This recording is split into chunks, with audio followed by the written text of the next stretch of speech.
Nós vamos começar o nosso culto, vamos nos posicionar, sentar, toda a gratidão no coração.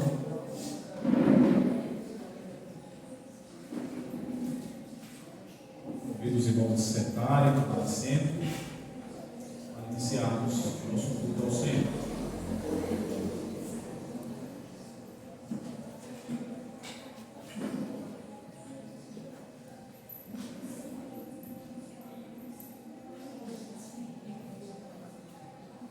Muito bem, meus irmãos, graça e paz da parte de Cristo. Amém. Sejam bem-vindos à casa do Senhor. Nós estamos aqui para adorá-lo e servi-lo como Ele merece, como Ele é digno. E para nós começarmos nosso culto, eu peço que os irmãos abram a palavra de Deus no livro do profeta Oséias. O livro do profeta Oséias é fácil de você encontrar. Ele é o primeiro dos profetas menores. Depois de Daniel, é Oséias. Então, Oséias, capítulo 6.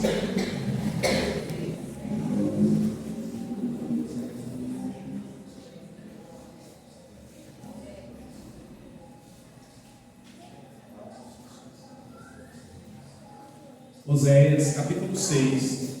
Nós iremos ler do verso 1 ao verso 3. A palavra do Senhor.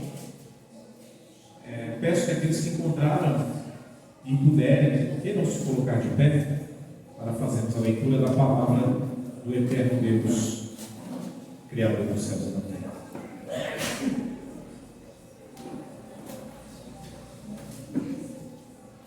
Todos encontraram? Oséias capítulo 6, verso 1 a 3. Diz assim a santa palavra de Deus: Vinde e tornemos para o Senhor, porque Ele nos despedaçou e nos sarará, fez a ferida e a ligará, e depois de 2 dias nos revigorará, ao terceiro dia nos levantará, e viveremos diante dele. Conheçamos e prossigamos em conhecer ao Senhor. Como a alva, a sua vinda é certa, e Ele descerá sobre nós como a chuva serôdia que rega a terra. Até aqui a palavra do Senhor. Essa palavra do profeta Oséias ao povo de Israel, ao povo de Deus, é uma palavra de esperança, uma palavra que fala que Deus realmente fez uma ferida muito grande na nação, disciplinando eles, porque Deus é justo e disciplina os seus filhos. Mas Ele iria sarar essa ferida. Haveria restauração para o povo. E é o que Ele diz no verso 2: depois de 2 dias nos revigorará, dará vigor novamente, e ao terceiro dia nos levantará, e viveremos diante dele. A ideia é que após a disciplina do Senhor, o povo deveria se converter, se arrepender e ser assim restaurado pelo Senhor. O verso 3 nos ensina e nos exorta para que nós conheçamos e prossigamos em conhecer ao Senhor, como a alva a sua vinda é certa. Oséias já falava da vinda do Senhor, que viria como a chuva, viria do céu. Vamos, meus irmãos, pegar essa palavra e guardar no coração, porque precisamos prosseguir em conhecer ao Senhor. Nós não podemos nos contentar com esse conhecimento raso que temos de Cristo, com esse relacionamento tão frio que nós temos com o Senhor. Precisamos conhecê-lo de verdade, intimamente, profundamente, e assim viveremos diante dele com toda a alegria que o Senhor nos proporciona. Oremos ao Senhor, pedindo a sua graça e adorando a beleza da sua santidade. Nessa oração, vou pedir para que nosso irmão, o presbítero Wilson, nos eleve a Deus uma oração de adoração ao Senhor. Oremos.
Amém. Amados irmãos, vamos louvar o Senhor aí em pé, o hino 336. Vamos projetar o hino 336, que tem um hinário também, pode colocar. Já temos hoje a projeção, vocês perceberam? Louvado seja Deus por isso, né? O hino 336 fala dos pecadores arrependidos.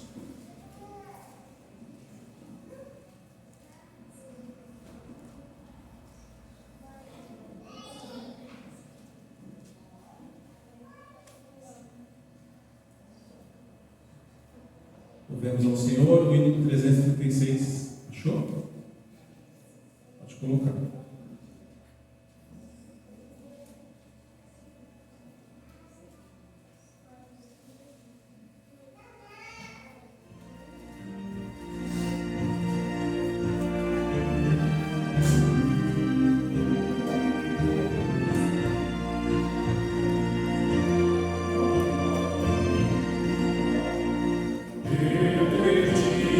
Pecador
Vamos abrir a palavra do Senhor nesse momento agora de contrição, o Salmo número 32, do verso 1 ao verso 5.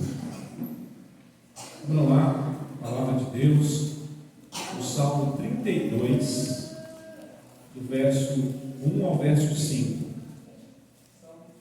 32.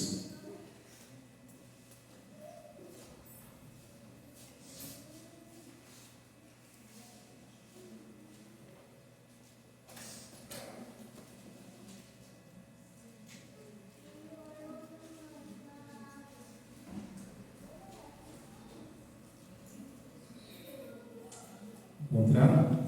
Eu farei a leitura, meus irmãos. Acompanhem o que diz o Salmo de Davi, Salmo número 32, verso 1 ao 5, diz assim: Bem-aventurado aquele cuja iniquidade é perdoada, cujo pecado é coberto.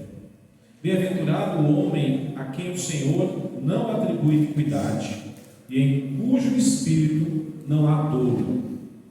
Enquanto calei os meus pecados, envelheceram os meus ossos, pelos meus constantes gemidos todo o dia, porque a tua mão pesava dia e noite sobre mim, e o meu vigor se tornou em sequidão de estio. Confessei-te o meu pecado, e a minha iniquidade não mais ocultei. Disse: confessarei ao Senhor as minhas transgressões, e tu perdoaste a iniquidade do meu pecado. Até aqui, meus irmãos, a palavra de Deus. Nesse salmo, Davi, ele confessa que ele escondeu o seu pecado por muito tempo. Ele havia cometido um pecado terrível e achou que ia cair no esquecimento, ou pelo menos não teve coragem de encarar a realidade que o Senhor, ele não esquece, não ia passar pano para ele, não ia fingir que nada tinha acontecido. Mas Deus mandou o profeta Natan repreendê-lo, e ele então caiu em si e escreveu esse salmo. E ele dá um testemunho aqui, que enquanto ele calou os seus pecados, enquanto ele escondeu, os seus ossos envelheceram, porque esse é o peso do pecado. O pecado envelhece os ossos, o pecado, ele tira toda a alegria da pessoa. Mas quando ele confessou, não ocultou mais do Senhor, ele diz que foi perdoado. E aqui que está a graça, irmãos, a graça de Deus. E nós, pecadores, quando confessamos ao Senhor, Ele é fiel e justo para nos perdoar os pecados e nos purificar de toda injustiça. Então, confiados no nome de Cristo, no sacrifício de Jesus, nós vamos orar nesse momento, confessar os nossos pecados e pedir e clamar o perdão do Senhor. Feche seus olhos nesse momento. Nós teremos alguns instantes de oração silenciosa, e após alguns instantes, vou pedir para o presbítero Marcelo fazer essa oração com o microfone, após alguns instantes de oração silenciosa da igreja.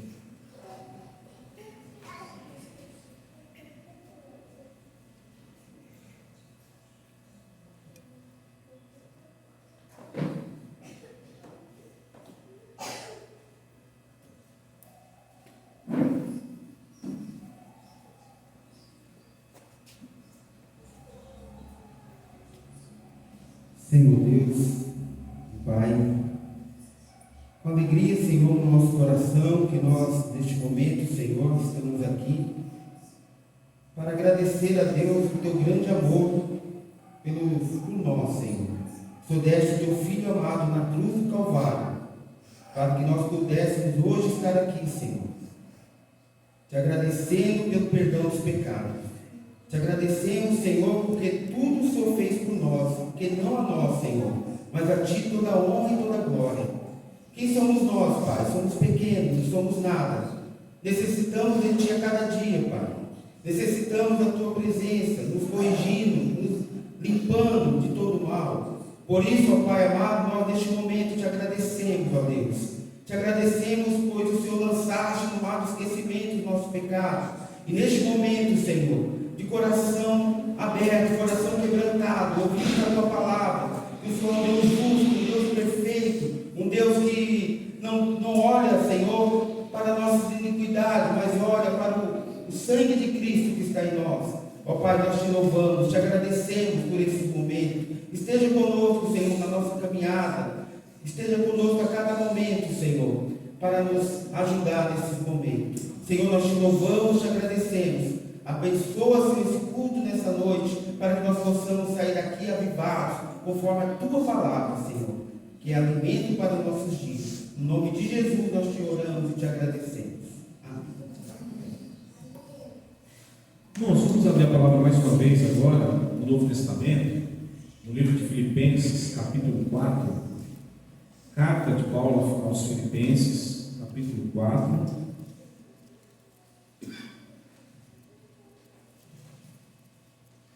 Vamos ao Novo Testamento, vamos olhar o que o Senhor quer nos ensinar nesse texto. Filipenses capítulo 4, vamos ler do verso 10 ao verso 19.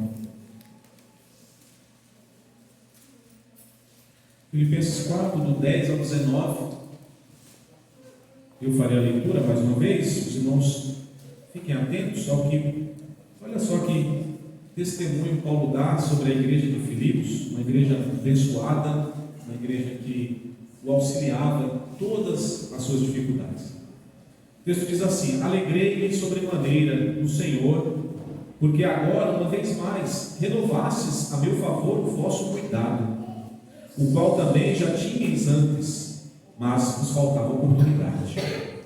Digo isso não por causa da pobreza, porque aprendi a viver contente em toda e qualquer situação. Tanto sei estar humilhado, como também ser honrado. De tudo e em todas as circunstâncias já tenho experiência, tanto de fartura como de fome, assim de abundância como de escassez. Tudo posso naquele que me fortalece. Todavia, fizestes bem, associando-vos na minha tribulação. E sabeis também vós, ó Filipenses, que no início do Evangelho, quando parti da Macedônia, nenhuma igreja se associou comigo no tocante a dar e receber, senão unicamente vós outros. Porque até para Tessalônica mandastes não somente uma vez, mas duas, o bastante para as minhas necessidades. Não que eu procure donativo, mas o que realmente me interessa é o fruto que aumente o vosso crédito. Recebi tudo e tenho abundância. Estou suprido, desde que Epafrodito me passou às mãos o que me veio de vossa parte como aroma suave, como sacrifício aceitável e aprazível a Deus. E o meu Deus, segundo as suas riquezas, em glória, há de suprir em Cristo Jesus cada uma de vossas necessidades. Que texto belo, gente. Muito bonito esse testemunho que o apóstolo Paulo dá da igreja dos Filipenses. Uma igreja, como ele diz aqui, que tinha cuidado com o ministério de Paulo. E Paulo diz no verso 14 que eles se associaram na tribulação dele e não deixou que ele tivesse tristeza sobre tristeza naquelas dificuldades daqueles dias. Paulo era um missionário, era alguém que vivia de donativos. Mas ele fala, não que eu vivo buscando donativo. Paulo não era um teólogo da prosperidade. Ele era alguém sincero no trabalho cristão, mas que precisava de auxílio da igreja. E os filipenses foram essa igreja que ajudaram ele. E Paulo compara o que eles entregaram, o que eles deram como um aroma suave, como um sacrifício aceitável e aprazível a Deus. A Deus. Não foi somente ao homem Paulo, ao pastor Paulo, mas eles estavam abençoando o reino de Deus, dando oferta ao Senhor. Então, irmãos, nesse momento nós estaremos louvando ao Senhor com 2 cânticos. Convido os irmãos da equipe de cânticos para estar vindo se posicionar, para louvarmos a Deus, adorar o Senhor. Durante a execução dos cânticos, os irmãos terão oportunidade e o privilégio de ofertarem na casa do Senhor, mas que seja com liberalidade, que seja com alegria, porque Deus ama quem dá com alegria. Deus nos abençoe, em nome de Jesus.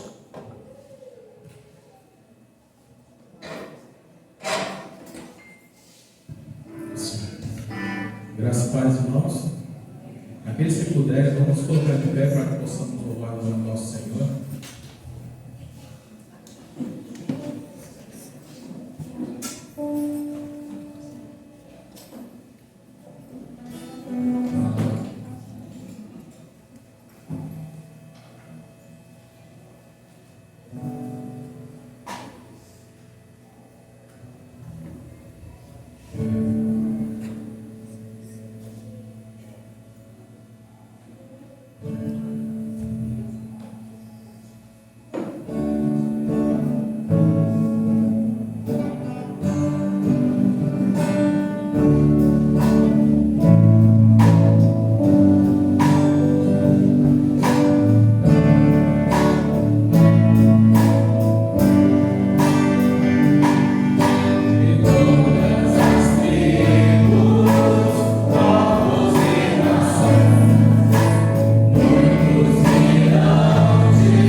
queremos agradecer, Pai, porque estamos alegres, porque o Senhor tem nos abençoado, porque hoje temos vivido, Pai, o resultado de várias orações, e nós cremos, Pai, no seu amor generoso, e te ofertamos louvor e monetariamente.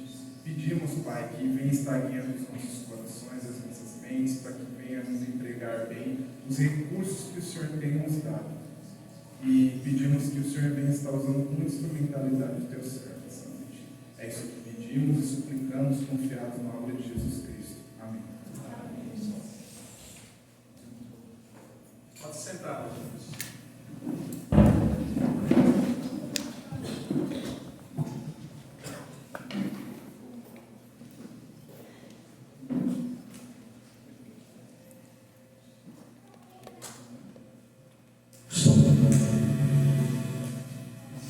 Muito bem, meus irmãos, louvado seja o Senhor.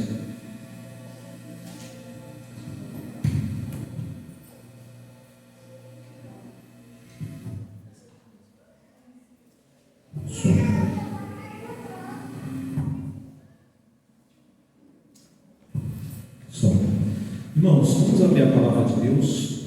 Agora é o momento da exposição da palavra do Senhor. Eu convido a todos que abram o Evangelho de João, capítulo 21. É o texto desta noite. João, capítulo 21, do verso 15 ao 17.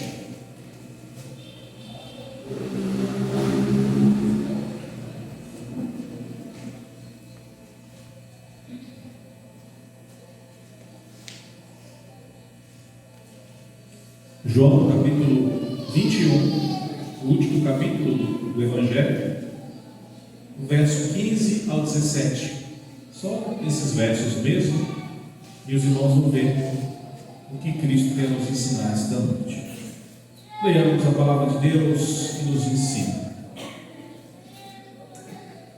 Depois de terem comido, perguntou Jesus a Simão Pedro: Simão, filho de João, amas-me mais do que esses outros? E ele respondeu: Sim, Senhor, tu sabes que te amo. Ele lhe disse: Apacenta os meus cordeiros. Tornou a perguntar-lhe pela segunda vez: Simão, filho de João, tu me amas? E ele respondeu: Sim, Senhor, tu sabes que te amo. Disse-lhe Jesus: Pastoreia as minhas ovelhas. Pela terceira vez, Jesus lhe perguntou: Simão, filho de João, tu me amas? Pedro entristeceu-se por ele lhe ter dito pela terceira vez: Tu me amas? E lhe respondeu-lhe: Senhor, tu sabes todas as coisas, tu sabes que eu te amo. E Jesus lhe disse: Apacenta as minhas ovelhas. Até aqui, irmãos, a palavra do Senhor. Vamos orar mais uma vez, pedir a iluminação do Senhor. Convido o nosso irmão presbítero Wagner, da Igreja da Vila Varela, para fazer essa oração, consagrando a nossa mente e o nosso coração ao Senhor. Querido Deus, eterno Pai, nós louvamos o teu nome mais uma vez, exaltamos o Senhor, a Deus, porque só tu és digno de toda a honra, toda a glória e todo o louvor. Te agradecemos, ó Pai, por estarmos na tua casa, te louvamos o teu nome, e agradecemos ao Senhor, pois tu és merecedor de toda a honra e toda a glória. E agora, Senhor, que a tua palavra foi lida, que o Senhor possa, ó Deus, usar a instrumentalidade do teu servo, para que através dele possamos ouvir a tua voz, para que através dele, ó Pai, o Senhor possa nos trazer exortação, conselhos, para que possamos, ó Deus, viver a nossa vida com cada dia mais, ó Deus, e com um compromisso vivo contigo, Senhor. Ajuda-nos, ó Pai, a andar nos teus caminhos e que possamos amar, ó Senhor, de todo o nosso coração. Que possamos, ó Pai, agora estar com os nossos corações abertos e que a tua palavra possa penetrar, ó Deus, no nosso coração, trazendo-nos, ó Deus, conforto, consolo e exortação. No nome santo do Senhor Jesus. Amém. Amém, meus irmãos. Louvado seja o Senhor. Meus amados irmãos, você já se imaginou ou já viveu a difícil missão de ter que se relacionar com alguém novamente? Alguém que você traiu, alguém que você deu uma grande mancada, ter que encarar face a face a pessoa que só te fez bem, mas você acabou pagando com mal o bem que foi recebido. O clima deve ser horrível, não deve ter nenhum sentimento de alegria, mas deve ser de vergonha. A pessoa ela quer fugir, não quer encarar, não tem coragem de olhar no olho. Esse é o sentimento de quem erra e depois tem que encarar a pessoa com quem você prejudicou. Esse foi o sentimento de Simão Pedro, meus irmãos.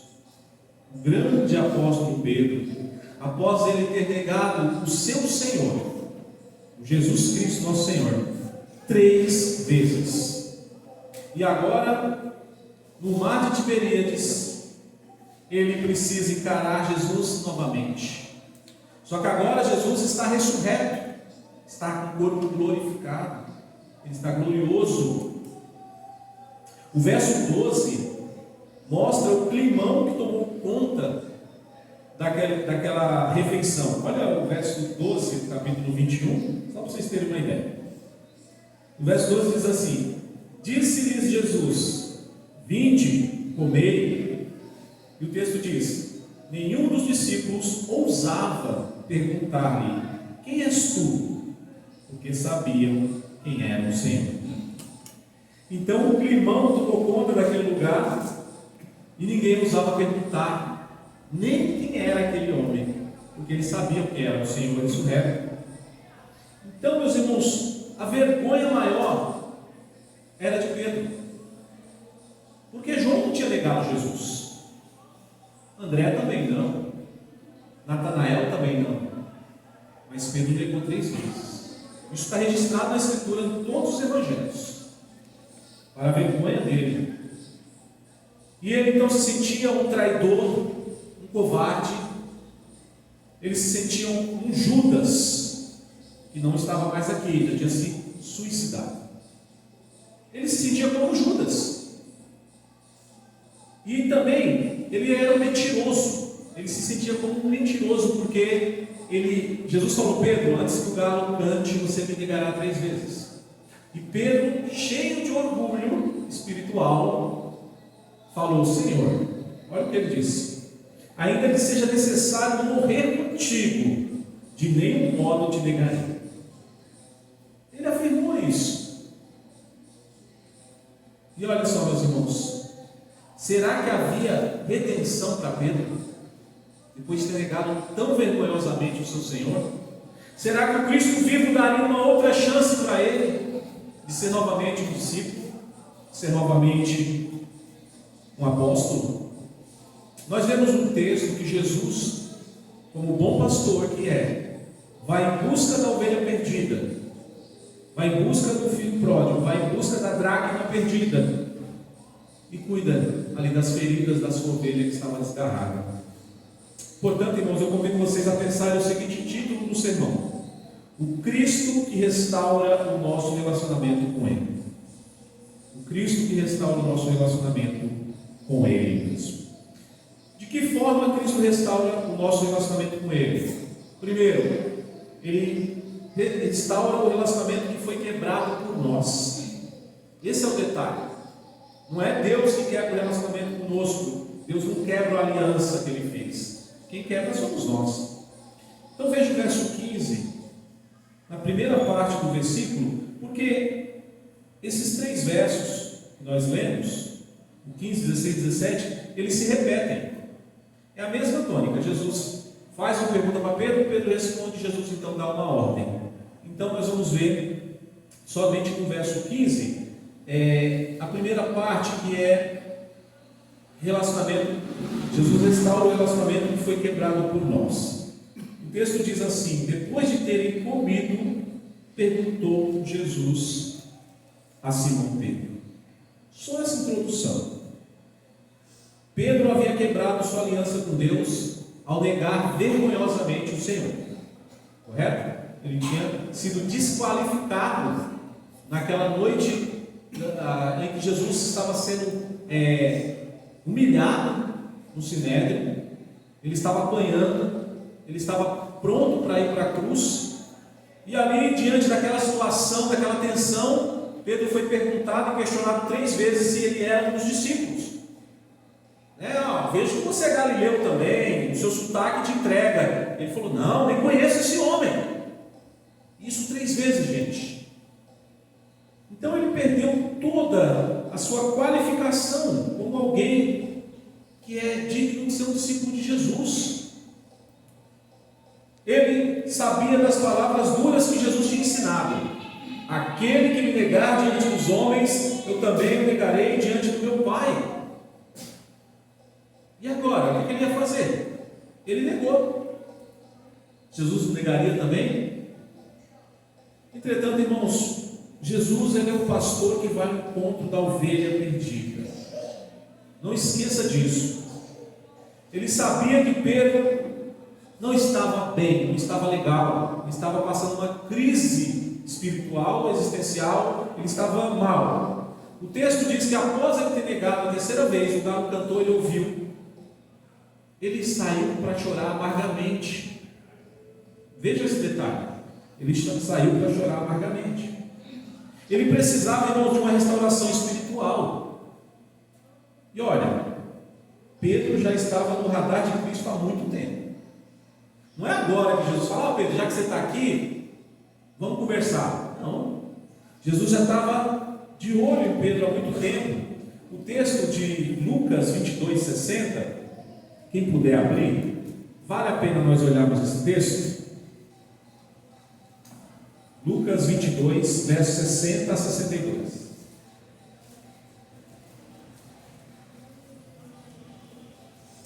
O texto diz: mas Pedro insistia: homem, não compreendo o que dizes. E logo, estando ele ainda a falar, cantou o galo. Aqui é o momento da traição, da 3ª vez que ele nega. Olha o verso 61. Então, voltando-se o Senhor, fixou os olhos em Pedro. E Pedro se lembrou da palavra do Senhor, como lhe dissera: hoje 3 vezes me negarás antes de cantar o galo. Então Pedro, saindo dali, chorou amargamente. Olha só, irmãos, Lucas é o único que dá esse detalhe de que no momento que ele negou a 3ª vez, Jesus olhou para ele. Então aquele olhar de Cristo, que já estava todo desfigurado por causa da surra que ele estava levando ali diante dos judeus, mesmo assim, quando Pedro nega a 3ª vez, ele olha para Pedro. E Pedro então sai correndo e vai chorar amargamente. Pedro já estava no radar do Senhor. E vale lembrar, irmãos, que Jesus não mandou mensagem ou discípulo restaurar Pedro, falar com ele. Um anjo poderia ter ido tratar com Pedro, falando: ô servo bom e fiel, levanta, o Senhor ainda é contigo. Não, foi o próprio Senhor pessoalmente restaurar o relacionamento quebrado por Pedro. Ao que parece, irmãos, a refeição transcorreu de forma bastante silenciosa, porque ninguém ousava falar nada diante do Senhor, até que Jesus quebra o silêncio e fala ao coração de Pedro pessoalmente: Simão, filho de João, amas-me mais do que esses outros? Jesus que toma a iniciativa, é ele que quebra o silêncio. Jesus se dirige a Pedro pelo nome dele, o primeiro nome dele, Simão, porque Pedro é um apelido. Não sei se vocês sabem disso, porque o nome dele, o nome judaico, é Simão, o nome que ele tinha antes de ter encontrado Jesus. E isso tem um significado. Jesus fala com ele como se ele fosse o velho Pedro, o velho Simão, o pescador lá que vivia sem Cristo. Simão, você me ama? Então é muito apropriado o que Jesus faz para lembrá-lo do seu comportamento tão parecido com aquele antigo Simão, quando ele negou o seu Senhor. É uma confrontação, irmãos, que Pedro está tendo aqui, muito difícil. eu e vocês, no lugar de Pedro também, se sentiria muito desconfortável, se sentiria mal. O Senhor então sabe que Pedro deixou o velho homem tomar conta novamente, ao fraquejar diante dos judeus, ao negar aquele que lhe fez tão bem. Agora ele precisava demonstrar que estava arrependido de verdade. É por isso que Jesus pergunta para ele: Simão, eu quero ouvir da tua boca, essa mesma boca que me negou, que você me ama. Jesus, ele vai pessoalmente restaurar o relacionamento quebrado. E aí, meus irmãos, primeira aplicação para nós: muitas pessoas, quando pecam, se afastam da igreja e de Cristo por causa da vergonha. A pessoa fica com vergonha de encarar o pastor, de encarar os irmãos, de encarar o presbítero, e aí não vai mais para a igreja, não quer mais saber desse relacionamento com Deus. Todavia, irmãos, a Bíblia nos ensina a nos humilharmos diante do Senhor.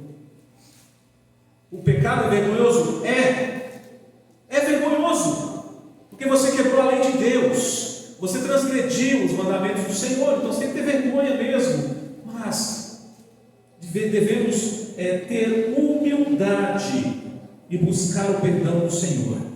Jesus disse que aqueles que forem os humilhados serão exaltados. Precisamos ter essa humildade e saber que o Senhor se importa conosco e Ele mesmo vem ao nosso encontro. Nós vimos na semana passada que o filho pródigo fez isso. Ele caiu em si e falou: o que eu estou fazendo aqui?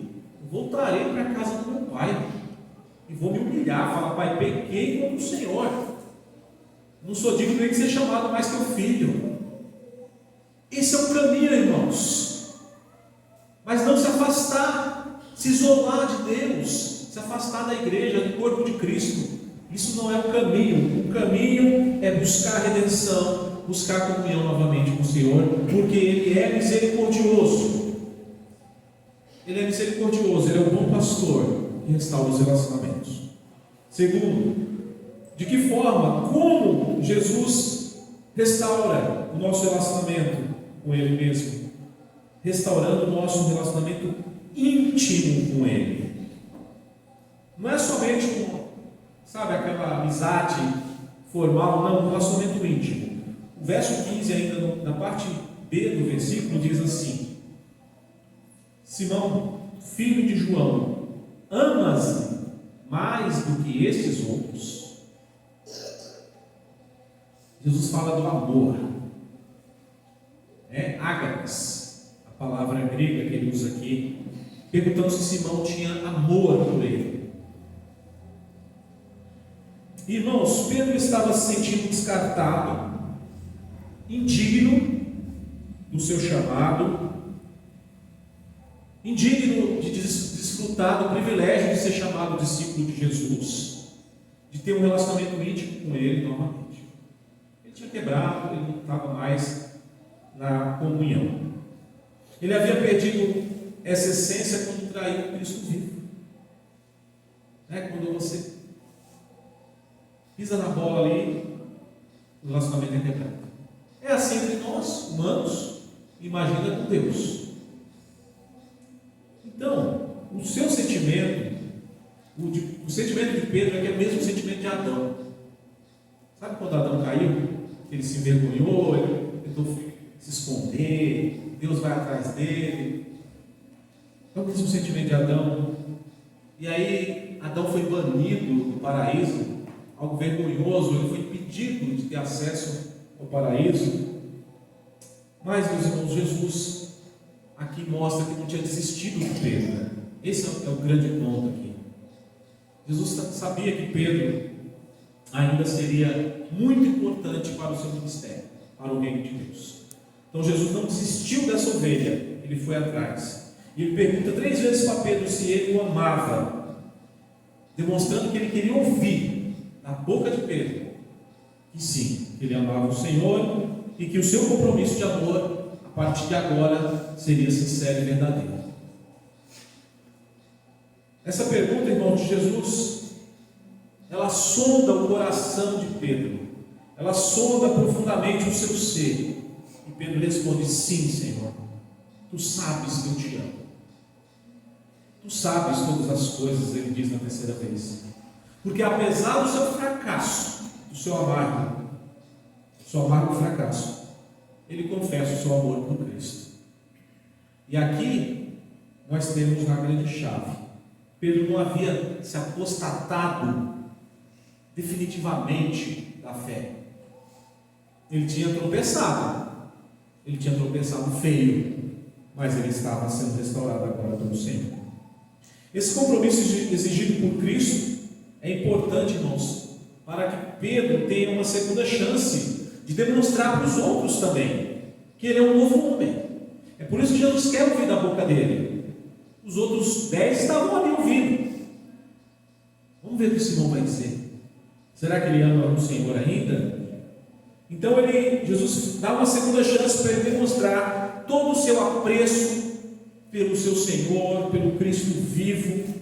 E então ele tem que deixar que Jesus restaure o seu coração quebrado, seu coração machucado.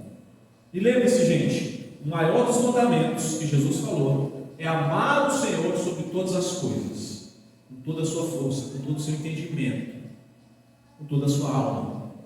Esse é o grande mandamento. Pedro, ele tinha que demonstrar esse mandamento. Eu guardo o primeiro e grande mandamento. Então, meus irmãos, diante de tudo isso, do Cristo que restaura o nosso relacionamento íntimo com Ele, sonde o seu coração nessa noite. Sonde o seu coração e veja se o amor de Cristo é verdadeiro no seu coração. Será que você ama o Senhor com todas as suas forças? Ou você apenas está tendo um relacionamento superficial com Deus? Isso é importante você responder para você mesmo. Se você teve uma decepção ou uma falha no relacionamento com Deus e está abalado, o seu relacionamento está quebrado com o Senhor, desenvolva hoje um compromisso de fé com Ele, um compromisso de amor. E fale para Ele: Senhor, eu te amo mais do que tudo, e o meu compromisso é contigo. Não deixe se abalar pelas lutas, decepções que nós enfrentamos, ao ponto de fazer nós esfriarmos no amor. Lembre-se da igreja de Éfeso, que uma das correções do Senhor foi, lá no Apocalipse capítulo 2 e 3: eu tenho contra ti que deixaste o teu primeiro amor. Volta lá de onde você caiu e faz o certo. É isso. Jesus está cobrando da igreja de Éfeso que eles abandonaram o primeiro amor. Será que vocês abandonaram o primeiro amor também? Será que as suas atitudes, a sua vida de frieza espiritual tem demonstrado isso? Sonde o teu coração essa noite e restaure o seu relacionamento com Deus.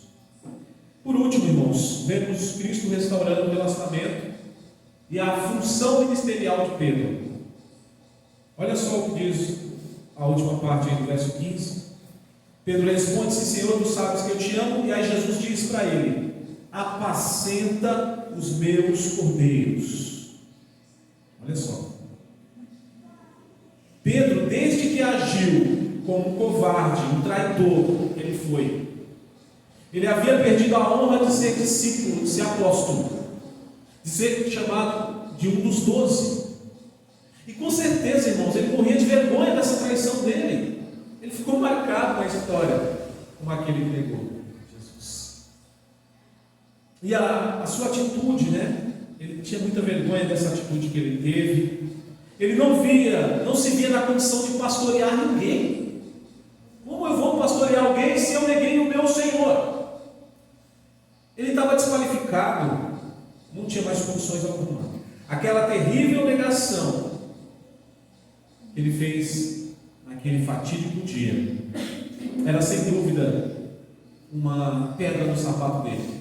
Ele se sentia indigno do apostolado, pois como poderia ele estar qualificado para instruir outros na fé no Cristo vivo, quando ele negou o seu Senhor. Não tinha condições, gente. Não tinha mais como. Todavia, irmãos, com as palavras que Jesus disse: apacenta os meus cordeiros. No verso 16 ele diz: pastoreia as minhas ovelhas. E no 17 Jesus diz: apacenta as minhas ovelhas novamente. É uma ordem que Jesus está dando aqui. O verbo está no imperativo: apacenta, Pedro. Receba aqui um cajado novamente, seja um pastor de verdade, dê testemunho, morra pelo Evangelho, mostre que você é um novo homem, restaurado. É isso que Jesus está dizendo com essas palavras para Pedro. É uma segunda chance que ele está tendo. E olha, irmãos, Pedro agarra essa segunda chance e se torna um grande pregador do Evangelho. Ele dá vida. Logo no começo ele é preso junto com João, e os judeus falam: vamos dar uma chicotada neles para eles pararem de falar do Evangelho.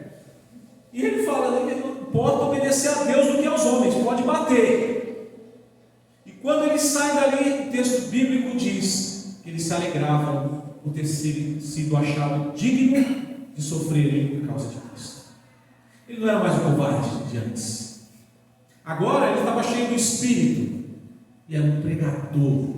Na primeira mensagem que ele pregou, 3.000 almas se converteram e foram batizados só naquele dia. E ele se torna então uma das colunas da igreja, como Paulo diz aos Gálatas.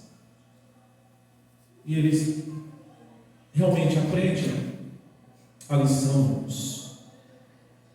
O Senhor Jesus demonstra que Pedro foi restaurado à posição de honra como pastor, como alguém que cuida das ovelhas.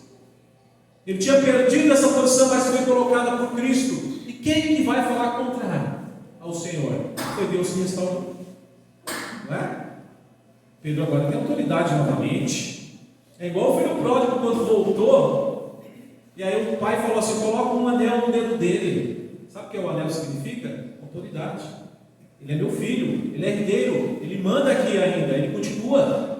Ele estava morto, mas reviveu. É isso que Jesus está fazendo com Pedro, gente. E é isso que ele faz conosco. É isso que ele faz com cada um de nós. Jesus sabe que suas ovelhas precisarão de um pastor como Pedro. Jesus sabe disso. Então, com todo o amor, o bom pastor, Jesus, restaura o ministério pastoral de Pedro e o reintegra ao serviço cristão. É uma cena muito bela, muito bonita do Evangelho. A restauração de um pecador, como eu e você. A restauração de um homem falho, mas cheio de fé. Com essas palavras, o Senhor aponta a nossa necessidade, ou a necessidade das ovelhas de serem pastoreadas. Apacenta, Pedro, cuida delas. A necessidade de terem pastores fiéis que cuidem do rebanho. Os crentes, eles são vistos como cordeiros, não é? Jesus fala aqui, pois eles são fracos e imaturos. Precisam do pastor.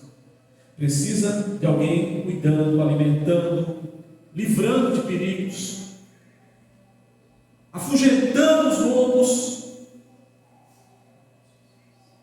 E desta maneira, irmãos, necessitam do alimento para fortalecimento na palavra.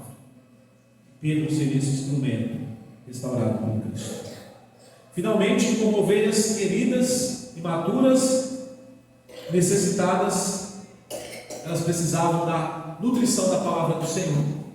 Precisavam de um pastor que as amasse, que as acolhesse e que as sustentasse no Evangelho. E é como, gente, se o mestre dissesse para Pedro: Simão, você era fraco como um cordeiro, andava errante como uma ovelha. Não obstante, no decurso de tudo isso, você, como uma querida ovelhinha, sempre foi objeto de meus cuidados ternos e amorosos. Ora, tendo aprendido agora, com a sua experiência, com os 3 anos que você ficou comigo, agora você vai retribuir às ovelhas tudo que você recebeu. Jesus está restaurando, irmãos. A a vida e o ministério de Pedro. As suas ovelhas precisavam ser pastoreadas, precisavam ser cuidadas. E é interessante que Pedro, depois de muito tempo, quando ele já é um apóstolo consolidado, ele escreve para pastores que vieram depois. Na sua primeira carta, no capítulo 5, versos 2 e 3, ele diz assim para os pastores: olha só, aquele que foi restaurado agora está dando lição. Ele fala assim: pastoreai o rebanho de Deus que há entre vós, não por constrangimento, mas espontaneamente, como Deus quer, nem por sorte da ganância, mas de boa vontade, nem como dominadores dos que vos foram confiados, antes tornando-vos modelo do rebanho. Olha só, gente, Pedro restaurado agora ensina como deve ser um bom pastor. Não deve ser dominador, sabe aqueles pastores tiranos, que domina, que quer mandar em toda a vida da pessoa. Fala, não pode ser assim, vai ter que ser espontâneo como Deus quer, não pode ser por ganância. Ele está falando aqui que você não pode pastorear por causa do dinheiro. E que essa mensagem é tão atual, irmãos, nos dias de hoje, onde pastores aí aproveitam da fé dos crentes, das ovelhas, e exploram as pessoas, exploram sem piedade, são lobos transvestidos de ovelhas, não por sorte da ganância, mas de boa vontade, não como dominadores daqueles que nos foram confiados, antes tornando-nos modelo do rebanho, dando exemplo. E é o que Paulo diz, né, para as igrejas: sede meus imitadores, como eu sou de Cristo. Cristo é o nosso grande modelo, Ele é um bom pastor, mira nele, mira em Cristo. Mas aqui então Pedro, ele aprendeu a grande lição. Irmãos, concluo essa palavra dizendo o seguinte: esse texto aqui, ele nos mostra, em primeiro lugar, o grande amor de Cristo. Ele é um Deus compassivo, amoroso. Ele é o nosso supremo pastor. Ele resgata os perdidos. Ele é o Deus que nos restaura completamente e nos coloca de volta no caminho. Sabe aquela ovelha que deu uma escapada, fugiu? Ele vai lá, atrás daquela ovelha perdida. Esse é o nosso Senhor. Pois como Ele mesmo disse: eu sou o bom pastor. O bom pastor dá a vida pelas ovelhas. Ele já fez isso. Ele já provou o seu amor por nós. Quando nós ainda éramos pecadores, né? Ele diz assim, aí em Romanos, Paulo fala que Cristo prova o seu amor para conosco pelo fato de ter morrido por nós, sendo nós ainda pecadores. E esse Pedro, que foi restaurado, ficou como exemplo aqui para nós. Ele, como eu disse, ele sofreu por Cristo, ele foi muito usado pelo Senhor no seu ministério, e ele, por fim, deu a vida por Cristo.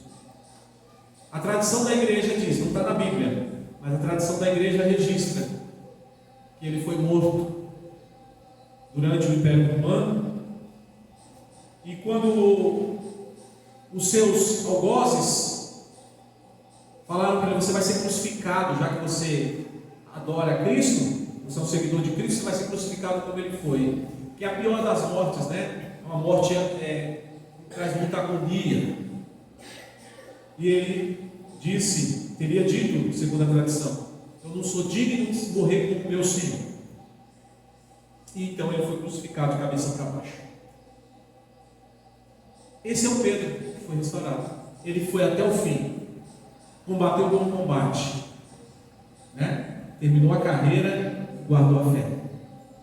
Que esse exemplo, irmãos, de Pedro, do amor de Deus, te fortaleça também essa noite, te restaure sua comunhão, restaure a sua vida, restaure o seu ministério.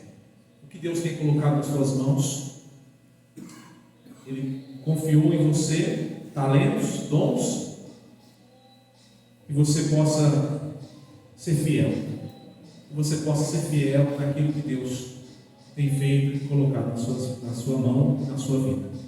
Em nome de Jesus. Amém. Passaremos agora, irmãos, a uma oferta final. Convido os irmãos mais uma vez.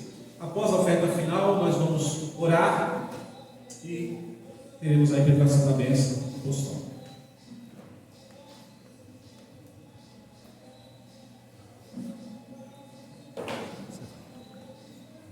A igreja pode se colocar de pé, por favor.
Oremos, meus irmãos.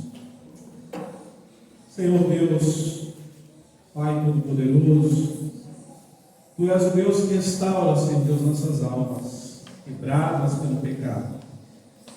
O Senhor, ao longo de toda a história, tem restaurado homens e mulheres que transgrediram, Senhor Deus, a Tua lei, que falharam, que fraquejaram na hora, Senhor Deus, de dar testemunho do Senhor. Mas pela Tua misericórdia e bondade, o Senhor restaurou. O Senhor chamou novamente para perto. O Senhor fez a ferida e ligou novamente. Como diz Oséias, ó meu Senhor, que haja restauração nesta noite. Que haja restauração do relacionamento, da comunhão, da intimidade. E venhamos a ter novamente o primeiro amor que tínhamos com o Senhor, quando o Senhor nos chamou. É no nome de Jesus que oramos e pedimos a Tua bênção sobre nós. Amém. Agora, irmãos, receber a bênção do Senhor. A graça do Senhor Jesus Cristo, o amor de Deus e a comunhão do Espírito Santo esteja sobre todos nós, povo de Deus, aqui e também os que estão espalhados por todo o mundo. Amém. Amém. A igreja pode tomar assento.